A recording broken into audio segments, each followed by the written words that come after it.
merci beaucoup pour cette invitation. Et je vais, enfin, avec Belinda, nous allons vous présenter voilà, quelques éléments sur les outils pour le dépistage des lésions au niveau du col et de l'anus. Alors, peut-être avant toute chose, je vais peut-être reprendre quelques éléments de l'histoire naturelle du cancer du col de l'utérus, et puis j'ai mis du cancer de l'anus parce qu'on présuppose que c'est quand même à peu près le même fonctionnement. Tout commence par une infection par HPV et il est clair aujourd'hui que sans infection par HPV, il ne peut pas y avoir de cancer du col de l'utérus et probablement que c'est la même chose pour le cancer de l'anus. Ces HPV, en réalité, ces infections par HPV, en réalité, vont être éliminées de façon spontanée et il ne va pas se passer grand-chose au niveau du col de l'utérus et probablement que la muqueuse va rester normale ou subnormale. En fait, vont apparaître des lésions au niveau du col de l'utérus si l'infection persiste ici pendant quelques années. Et ce que l'on va observer dans un premier temps, ce sont probablement des lésions de bas grade. Vous avez ici un exemple de cytologie. Ces lésions de bas grade sont finalement l'effet cytopathogène du virus. Et ces lésions de bas grade, suite à la clairance du virus, qui va être observée dans plus de 90% des cas, va donner lieu à une régression de ces lésions. Et il ne se passera pas grand-chose. Et c'est la persistance à nouveau de l'infection qui pourra donner éventuellement une lésion de haut grade. Donc vous avez ici un exemple en cytologie. On n'exclut pas le fait qu'il puisse y avoir un passage direct d'une infection à une lésion de haut grade. Là, les discussions sont toujours en cours. Alors, ces lésions de haut grade, au niveau du col de l'utérus, là encore, elles peuvent régresser alors vers une lésion de bas grade ou vers un col normal, notamment les lésions de type de CIN2. Et puis, comme l'a rappelé Gary, les lésions de haut grade de l'anus, elles peuvent aussi régresser. Voilà. Bon, pour le col, néanmoins, ces lésions de haut grade, elles sont traitées parce qu'elles ont un risque d'invasion qui est important. Alors, il faut avoir à l'esprit que le délai entre l'infection et le cancer du col de l'utérus, c'est probablement le cas aussi pour l'anus, il est long. Il est long et donc ça donne du temps, et ça donne du temps pour le dépistage. Alors, ce qu'on voit, c'est qu'il y a des systèmes de persistance et de clairance virale et que dans l'enjeu du dépistage, c'est d'identifier les infections qui vont être pertinentes sur le plan clinique et à risque d'évoluer vers des lésions de haut grade et ou un cancer. Alors, quels outils? Il y a plusieurs types d'outils et globalement, ce sont à peu près les mêmes qui peuvent être utilisés pour le dépistage des lésions anales et du col de l'utérus. Il y a déjà des outils cliniques, hein. L'examen clinique, c'est un premier outil. Des observations, que ce soit du col ou de l'anus, à l'aide de loupe, par la colposcopie ou l'anuscopie, et puis éventuellement la réalisation d'une biopsie pour aller rechercher une lésion et faire un diagnostic. Vous avez des outils que je qualifie de morphologiques, c'est la cytologie, qui a été extrêmement utile dans le cadre du dépistage du cancer du col de l'utérus, qu'il est aussi pour le dépistage du cancer anal. L'histologie, suite à une biopsie, et puis des techniques morphologiques comme l'immunocytochimie ou encore l'immunohistochimie qui permettent d'affiner les diagnostics cytologiques ou histologiques et certains de ces marqueurs, je pense à P16, K67, peuvent avoir un intérêt pronostic. Et puis vous avez des outils moléculaires. Et parmi les outils moléculaires, vous avez la détection des HPV. Aujourd'hui, on utilise ça en routine pour le dépistage du cancer du col de l'utérus. C'est en train d'être mis en place dans le dépistage du cancer de l'anus. Et ces outils moléculaires, finalement, ils peuvent se décliner. Alors, j'en ai décliné un certain nombre. On peut penser au génotypage, à la charge virale, à l'intégration du génome viral, ou encore à la méthylation dont on vous reparlera. Et puis, il y a encore probablement d'autres approches moléculaires sur lesquelles je reviendrai un tout petit peu plus tard. Alors, les enjeux de ces outils, ça va être la performance clinique, hein. Et l'enjeu, c'est est-ce que cet outil, il est efficace pour dépister les lésions précancéreuses et les cancers? Et évidemment, ce qui va compter, ça va être leur sensibilité et leur spécificité clinique ou diagnostique pour dépister des lésions de haut grade ou plus. Et on est bien sur cette performance clinique de ces outils pour identifier ces lésions précancéreuses et cancéreuses. Il faut définir des algorithmes, hein, qui vont bien finalement hiérarchiser l'utilisation de ces différents outils, mettre en place des systèmes d'assurance qualité qui nous permettent d'être certains que quand on fait un test, quel qu'il soit, hein, clinique, morphologique ou moléculaire, eh bien, il soit de bonne qualité et qu'on soit certain de rendre un résultat qui soit pertinent. Et puis, derrière, il y a aussi des aspects de coût-efficacité qui doivent être évalués de façon à savoir si c'est rentable pour la société, parce qu'on pourrait évidemment avoir des sensibilités, des spécificités au plafond, mais avec des coûts qui ne sont pas supportables par la société. Donc c'est un élément aussi à prendre en compte. Ça, c'est l'algorithme français pour le dépistage du cancer du col chez les 30-65 ans, qui va utiliser le test HPV en test primaire. Alors, on a décidé d'utiliser ce test parce que il est particulièrement sensible, il a une très bonne performance en termes de sensibilité clinique, et quand un résultat est négatif, eh bien, le test est réalisé ensuite 5 ans plus tard. Donc, on est tranquille pendant 5 ans. Voilà.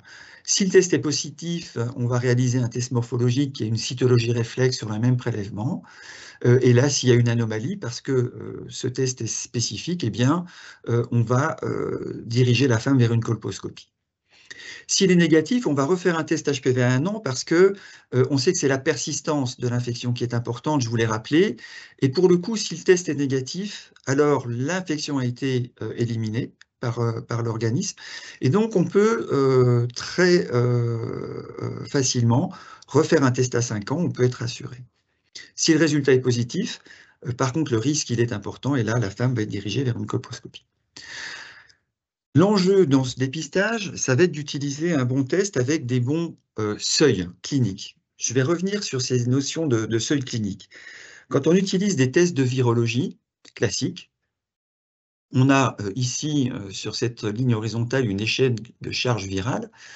On définit un seuil analytique, hein. Ce seuil analytique permet de définir des échantillons qui sont négatifs, d'accord, et puis, au-delà du seuil analytique, des échantillons qui sont positifs. Le seuil clinique dans les tests de virologie, on va faire en sorte qu'il soit le plus faible possible, hein, pour que l'on puisse détecter la plus petite quantité de virus. Voilà. Et donc là, on va définir des performances analytiques. Ça, c'est important pour faire un diagnostic virologique. Quand on fait du dépistage, on va s'intéresser à un autre seuil, et c'est le seuil clinique. Au-delà du seuil clinique, on est positif, et en deçà du seuil clinique, on est négatif. On voit un résultat négatif. Et au-delà de ce seuil clinique, on a un résultat positif, et ça, on va ici identifier une population à risque qui va nécessiter un suivi, et c'est ce que je vous ai expliqué, dans le cas du col, c'est la cytologie réflexe et éventuellement la colposcopie. Quand on a un résultat qui est en deçà de ce seuil clinique, qui est lui-même défini grâce à des études qui doivent se faire sur des échantillons représentatifs d'un dépistage, eh bien, les femmes ne sont pas à risque, hein. La sensibilité du test avec ce seuil clinique est telle que quand le résultat est négatif en dessous de ce seuil, eh bien, on peut attendre 5 ans et on attend le prochain cycle de dépistage. Alors évidemment, la grande question qui se pose, parce que dans les trousses qu'on utilise aujourd'hui, on a souvent accès à des courbes d'amplification ou à des CT qui sont en deçà du seuil clinique. Voilà. Donc on a cette espèce de zone grise. Et la grande question, c'est oui, mais quand même, il y a du virus, et qu'est-ce qui se passe dans cette zone grise? Eh ben, on a repris, nous, notre série rétrospective depuis qu'on a mis en place notre dépistage avec la trousse Alinity M. Et globalement, sur la centaine de femmes qu'on a pu suivre sur 2 ans et qui avaient un résultat en zone grise, eh bien, il n'y a pas de risque de lésion prévalente d'une lésion de haut grade prévalente ou à venir. Voilà. On a eu des lésions chez des femmes avec un tel test en zone grise, mais c'est des histoires anciennes avec déjà des infections antérieures. Donc globalement, on peut être rassuré de ce seuil clinique et il ne faut surtout pas emmener ces femmes vers des examens complémentaires.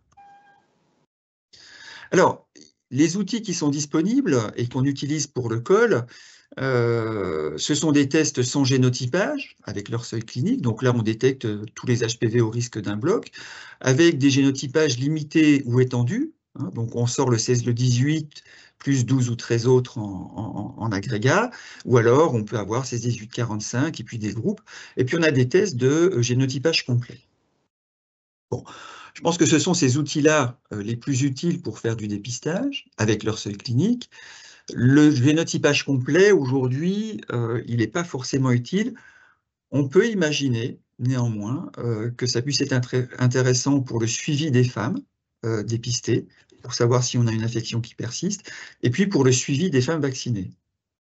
Toujours est-il que ces tests doivent être validés selon des critères internationaux en termes de sensibilité et de spécificité clinique, hein, et c'est ça qui va être important.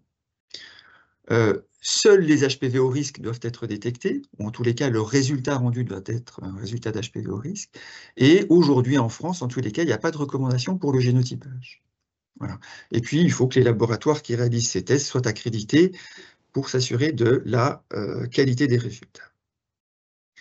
Qu'en est-il du dépistage du cancer du canal anal?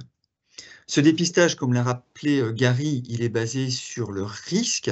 Je ne vais pas revenir sur ce schéma qui était extrêmement bien explicité et qui a permis, en tous les cas en France, avec ce seuil à 45 pour 100 000, d'identifier des populations à risque. Et ce que l'on va proposer aujourd'hui, c'est un algorithme de dépistage basé sur la détection de l'HPV-16 pour les raisons que vous a expliquées Gary. Voilà. Et là, finalement, le raisonnement, il est un peu le même que dans le col. Si le test est négatif en HPV-16, eh bien, on renouvelle le test 5 ans plus tard parce qu'on peut être rassuré. En revanche, si le test HPV-16 est positif, eh bien là, on va aller vers une cytologie et un examen clinique pour voir s'il n'y a pas une lésion en place. Et si un de ces deux examens est positif, ça va aller vers l'anuscopie haute résolution, et puis ensuite prise en charge selon les recommandations du résultat de l'anuscopie haute résolution. Voilà. Si l'examen clinique et la cytologie est normal, eh bien, on refera un test HPV, une cytologie dans les 3 ans. Voilà.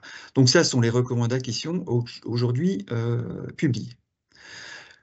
Le dépistage, il faut le faire, le frottis, dans un liquide de cytologie, dans un milieu de recueil de cellules validé pour faire un test HPV et pour faire de la cytologie. En revanche, ce qui manque peut-être dans ces recommandations, c'est comment est-ce qu'on recherche l'HPV-16 ? Avec quelle sensibilité, quelle spécificité ? Donc, on ne sait pas trop aujourd'hui comment il faut faire. Est-ce qu'il faut des techniques très sensibles, des techniques de génotypage, des techniques identiques à celles utilisées pour le col de l'utérus? En pratique, à Besançon, nous, on utilise la même technique que pour le dépistage du cancer du col de l'utérus. Donc, c'est notre technique Alinity-M de Abbott qui permet d'identifier des individus HPV-16 et ensuite de les orienter vers la cytologie. Voilà. Néanmoins, il me semble important aujourd'hui de réfléchir un peu sur quel test HPV, quelle sensibilité clinique et quelle sensibilité analytique pour faire le bon choix de la cytologie réflexe. Ça, c'est une question qui reste posée. Et la suite, la suite, c'est quoi ? Probablement le génotypage, ça c'est vrai pour le col et peut-être pour l'anus, à voir. On sait que les différents types d'HPV ont des risques relatifs d'être associés à un développement d'une lésion de haut grade qui est différentiel, avec l'HPV-16 qui est largement en tête, et derrière ici c'est l'HPV-33, par exemple, pour le col de l'utérus. Donc, il y a moyen de regarder ce qui se passe. Les charges virales, à Besançon, on travaille depuis très longtemps et on voit bien que parmi des groupes de femmes qui sont HPV-16 positives, c'est celles qui ont les charges virales les plus importantes, qui ont des risques de faire des lésions qui sont les plus importantes ici. Alors avec quel seuil? Là encore, c'est des choses qu'il faut peut-être déterminer. On peut peut-être déterminer aussi des seuils pour le dépistage anal. Et puis des variants, hein, parce qu'on sait que certains variants, notamment des variants de E7 ici, eh bien, sont associés à des risques ou des surrisques de développement de lésions de haut grade ou de cancer du col de l'utérus. On peut se poser la question aussi sur le cancer de l'anus. Et puis, il y a un autre élément qui est extrêmement important et qui est beaucoup étudié, c'est la méthylation. Et ça, je vais laisser le docteur Belinda Nedjai vous en parler. Tout d'abord, merci beaucoup pour l'invitation. Je suis très contente de participer à ces discussions aujourd'hui. Mon laboratoire, c'est le laboratoire d'épidémiologie moléculaire à Queen Mary University à Londres. Et donc, on travaille principalement sur le papillomavirus et la méthylation, mais on travaille aussi sur d'autres cancers. Quelques mots d'abord au sujet de la méthylation. Pourquoi est-ce que c'est un biomarqueur utile? Eh bien, dans un premier temps, c'est un phénomène qui est tout à fait normal, j'ai envie de dire. C'est très utile au début du développement, au stade embryologique. Ça permet par exemple la sélection de certaines cellules, l'expression de gènes spécifiques. C'est très important aussi pour le système immunitaire. Ça permet aussi de lutter contre le virus et les virus en général, les bactéries aussi. On a aussi remarqué, et ça fait quand même une vingtaine d'années maintenant, que la méthylation est associée à la méthylation, à l'addition d'un groupe méthyle sur des régions particulières qui s'appellent les CpG sites, c'est-à-dire c'est des zones CpG. Où il y a des cytosines particulièrement, donc ce site est méthylé. Et donc, à la suite de la méthylation, on va avoir par exemple carrément l'inactivation d'un gène en particulier. Donc, ceci est très important pour le cancer parce que si on n'a pas les proto-oncogenes qui empêchent par exemple le cancer de se développer, à ce moment-là, il y a progression. Donc, je vais m'arrêter là pour tout ça, mais principalement ce qu'on sait aussi, c'est que quand on a une méthylation globale qui diminue, par exemple, ça c'est un signe très important dans le cancer du côlon et ça a été associé avec une progression. Par contre, dans d'autres cancers en particulier, on a regardé des gènes comme des transcription facteurs et on a vu, par exemple, que ces gènes étaient hyperméthylés et ça, c'était un risque de cancer et de progression. Donc, je vais continuer. Je ne vais pas vous faire un cours sur la méthylation. Je pense que ce n'est pas le propos aujourd'hui. Mais je voulais juste rajouter que ce qu'on sait pendant ces 10 dernières années maintenant, on sait très bien et c'est avéré que dans le cancer du côlon en particulier, on a une augmentation, on appelle ça une hyperméthylation de certains gènes en particulier qui sont listés en bas. Mais il y en a vraiment maintenant beaucoup. Et donc, on sait que si ces gènes sont hyperméthylés, il y a une augmentation de la méthylation et ceci est associé avec un grand risque de progression des CIN1 et 2 vers le cancer. Maintenant, la question qu'on se pose, c'est que, bon, OK, on sait biologiquement à quoi sert la méthylation. On a compris un petit peu le principe. Maintenant, à quoi ça sert vraiment au niveau clinique? Et quels sont, par exemple, qu'est-ce qu'on a trouvé au niveau clinique qui peut supporter l'idée, en fait, ou soutenir l'idée, en fait, qu'on peut utiliser les marqueurs de méthylation pour le triage des femmes HPV positives. Donc, en fait, il y a eu une étude qui a été faite en 2019 par Kelly et al. Et en fait, ils ont démontré que si on fixait la spécificité, par exemple, à 70% pour les CIN2, eh bien, on va avoir une sensitivité pour CIN2 d'autour de 68% et CIN3 autour de 69%. Ce qui veut dire qu'on a maintenant un test de triage qui est très élevé par rapport à la cytologie. Le problème de la cytologie, et c'est un problème, c'est la formation, c'est aussi la constance, c'est aussi la capacité de toujours avoir une performance optimale. Et ce n'est pas toujours le cas, et ça dépend des praticiens. Mais là, on a un test moléculaire qui est capable, en fait, de remplacer ou d'accompagner les praticiens dans leur pratique de tous les jours. Autre chose qui est quand même assez important, c'est que la méthylation a été démontrée capable de détecter 98,9%, enfin 100% des cancers. Notre test en particulier, le S5 Classifier, mais d'autres tests, le QIAsure, il y a aussi le WinCQ. Il y a une liste de marqueurs qui est listée ici. Et il y en a d'autres que je n'ai pas listées. Il y en a à peu près une centaine maintenant de tests de méthylation pour le col. Hein. Donc, certains ont plus de références et de papiers derrière eux que d'autres, donc ceux-là en particulier. Mais quand même, il y a beaucoup de littérature qui soutiennent en fait le fait qu'on peut utiliser les marqueurs de méthylation pour le triage en particulier. Et il y a aussi d'autres choses que je voudrais citer ici. L'avantage en particulier des tests de méthylation, c'est qu'ils peuvent être automatisés. Ils peuvent être faits en réflexe après un test, par exemple, après un smear test cervical, mais aussi un autotest. Et donc, en fait, il y a vraiment beaucoup d'avantages par rapport à ça.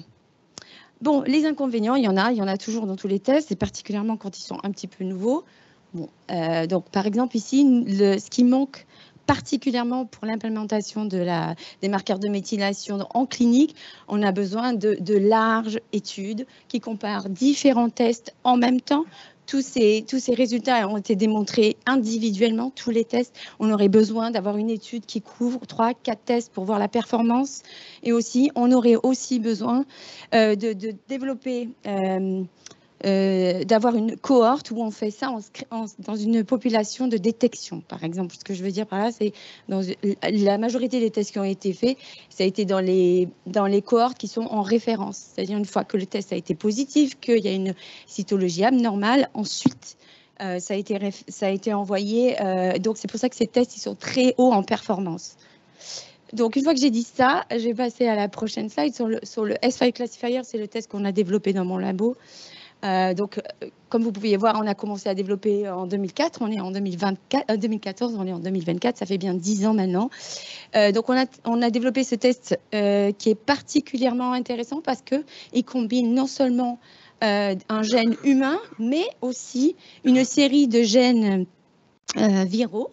Ce qui apporte en fait une dualité qui est très importante. Le gène EPB est vraiment tout le temps hyperméthylé dans les cancers. C'est vraiment un marqueur de cancer.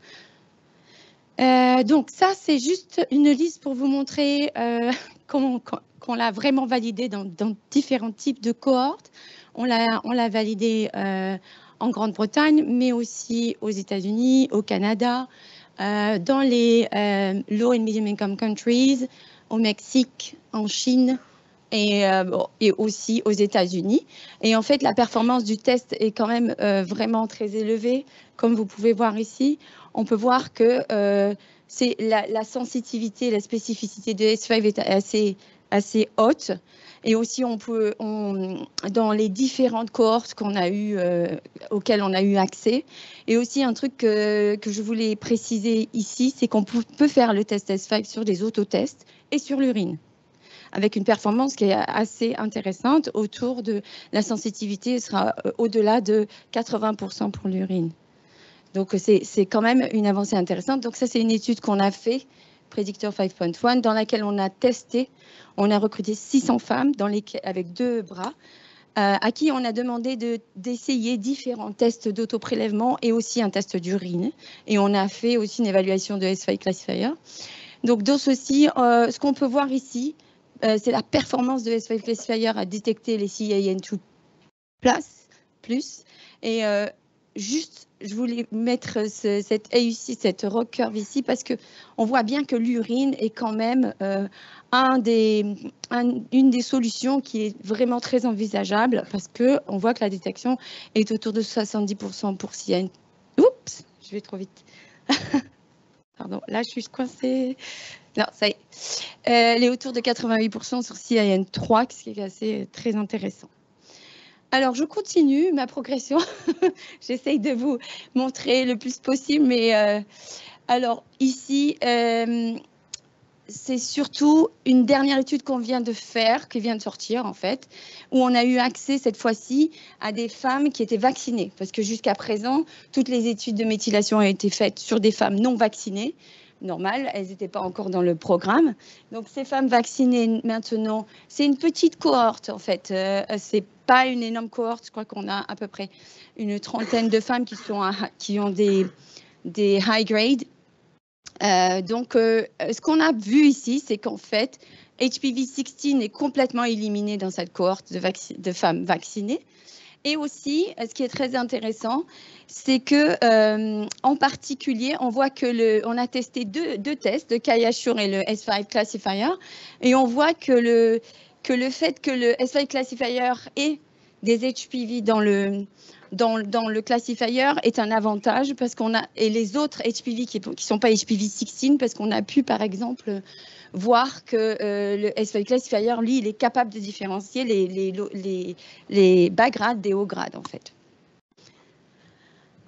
Donc, en fait, ce qu'on peut imaginer ici, c'est complètement un changement de paradigme pour le screening programme, pour le test de dépistage.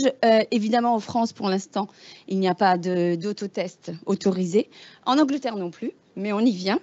On y vient parce que c'est en train d'être mis en place pour les femmes qui ne vont pas assister à leur dépistage. Donc là, maintenant, et particulièrement à Londres, on a un programme qui commence et qui va être, où les autotests vont être envoyés à toutes les femmes qui ne viennent pas à leur test, automatiquement.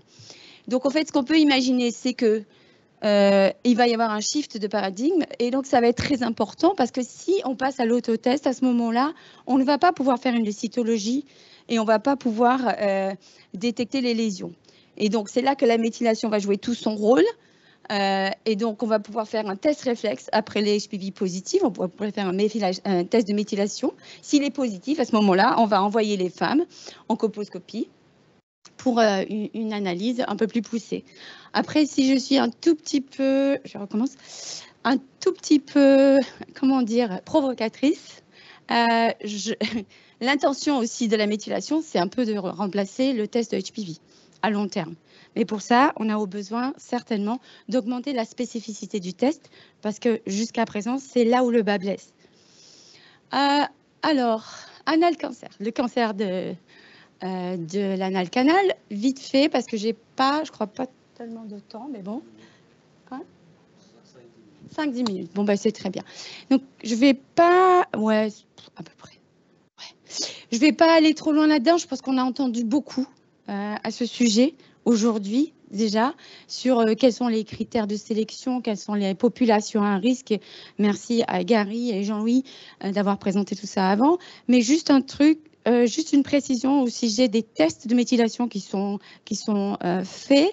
Donc, il y a le test QIAsure, non, qui est pas, c'est le test de QIAGEN, en fait, qui est actuellement commercialisé et qui peut être fait. Et nous, on a le S5 Classifier qu'on a aussi testé sur des populations. Mais à part ça, il n'y a pas tellement de tests à l'heure actuelle qui ont été faits sur des populations qui sont à risque du cancer du canal anal. Alors, je voulais juste vous présenter cette étude brièvement, en fait.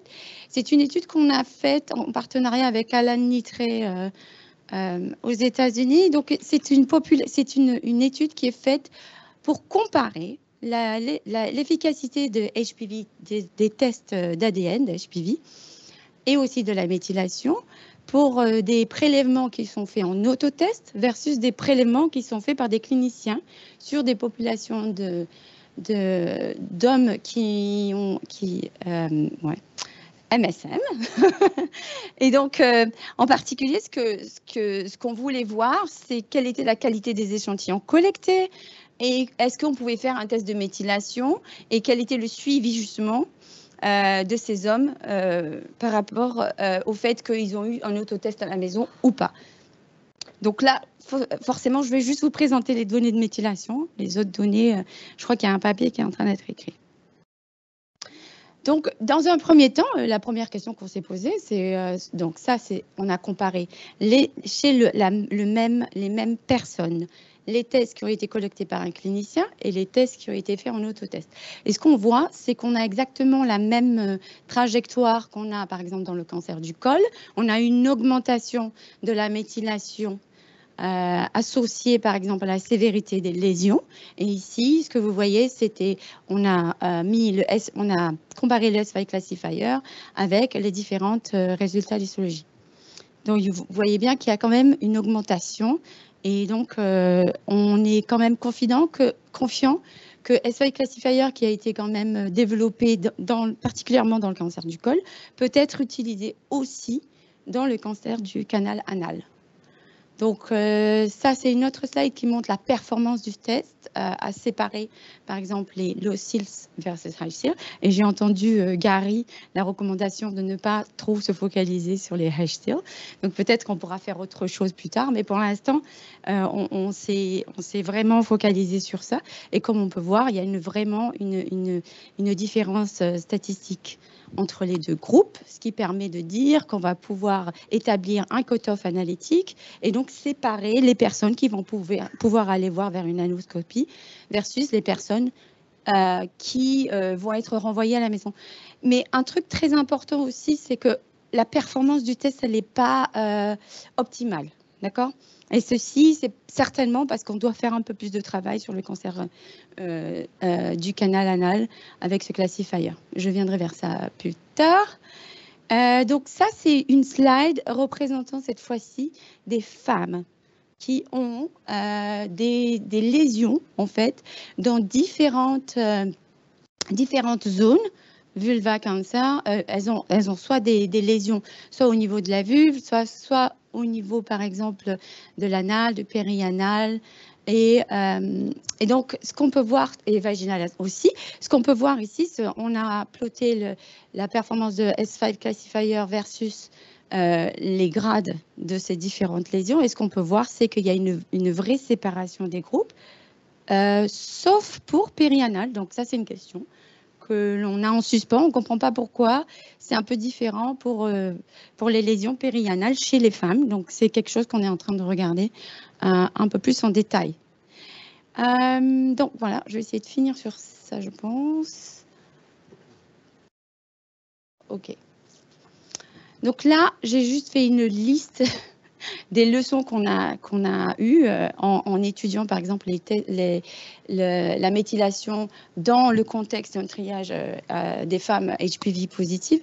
Donc, on est assez confiant que quand un test de méthylation est négatif, on a un follow-up, on a une vraie confiance, par exemple, par rapport à la cytologie. On voit bien que la performance est bien meilleure avec un test de méthylation négatif que, par exemple, avec une cytologie négative.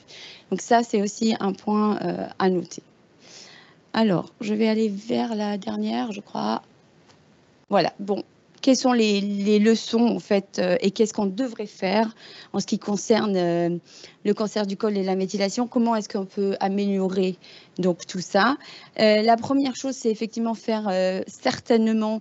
il y a un consortium qui est en train de se mettre en place au niveau européen pour essayer en fait, de... Comment dire, dessiner en fait les guidelines pour la méthylation. Parce qu'on a, par exemple, pour le test HPV, on a des guidelines de Maya Guidelines qui permettent de déterminer si un test fonctionne très bien ou pas.